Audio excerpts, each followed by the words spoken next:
கண்மணி அன்புடன் சீரியல்ல அன்புவோட பாட்டிக்கு அதிர்ச்சி மேல அதிர்ச்சி காத்துக்கிட்டு இருக்கு. அன்பு வந்து ரெஸ்டாரண்ட்ல வேலை பார்க்குறத தெரிஞ்சுக்கிட்ட பாட்டி நேரா வந்து அன்புவ கூட்டு போலான்னு வராங்க. வந்த பிறகு தான் தெரியுது அங்க கண்மணி இருக்கிறது. கண்மணி இவ எப்படி இங்க இருக்கிறான்னு சொல்லி நேரா போய் ஏன்டி நீ இங்க இருக்கியா? என் பேரன தேடி இங்க வந்தியா? அப்படின்னு சொல்லி கேட்குறாங்க. இல்ல இந்த கம்பெனியோட ஒன் ஆஃப் த பார்ட்னர் நானு. நீங்க என்னமோ சொன்னீங்களே என்னாலலாம் வந்து இந்த ஹோட்டல்லாம் நடத்த முடியாது அப்படி இப்படின்னு சொல்லி. இப்ப பார்த்தீங்களா இந்த ஹோட்டலுக்கு நானும் ஒரு ஓனர் தான் அப்படின்னு சொல்லி சொல்றாங்க. அத கேட்ட பாட்டி இன்னும் கடுப்பாகுறாங்க. போயும் இவகிட்டயா போய் அன்பு வேலை பார்க்குறான் அப்படின்னு. அன்பு வந்து அந்நேரம் வந்துட்டு இருக்காரு. அதை பார்த்த கண்மணி உடனே டாபிக் மாத்துறாங்க. என்ன இருந்தாலும் எங்க அம்மா கிட்ட நீங்க மரியாதை இல்லாம பேசினதுக்காக உங்களை கை நீட்டினதுக்கு தப்பு தான். ஆனா அதுக்காக நான் உங்கள்கிட்ட மன்னிப்பு கேட்டா கூட இந்த நேரத்துலயும் அன்பு என்னை ஏத்துக்கிடுவாரு. ஆனா நீங்க நினைக்கிற மாதிரி அன்பு கிடையாது. நாங்க எங்க 2 பேருக்குள்ள பிரிவுங்கிறது சாதாரணமான ஒன்று தான்.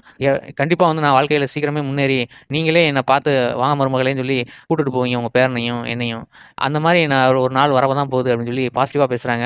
அதை கேட்ட அன்புக்கு ஒரு நிமிஷம் வந்து கண்மணி மேல ஒரு மரியாதையும் மதிப்பும் வருது. பாட்டி வந்து இது ஒரு காலத்துலயும் நடக்காது.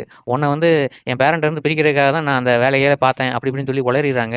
இதை கேட்ட அன்புக்கு இன்னும் ஷாக் ஆகுறாங்க. இப்படி தான் சோஷியல் மீடியால பரபரப்பா பேசிட்டு இருக்காங்க. நீங்க என்ன நினைக்கிறீங்க? கமெண்ட் பாக்ஸ்ல கமெண்ட் பண்ணுங்க. Thank you.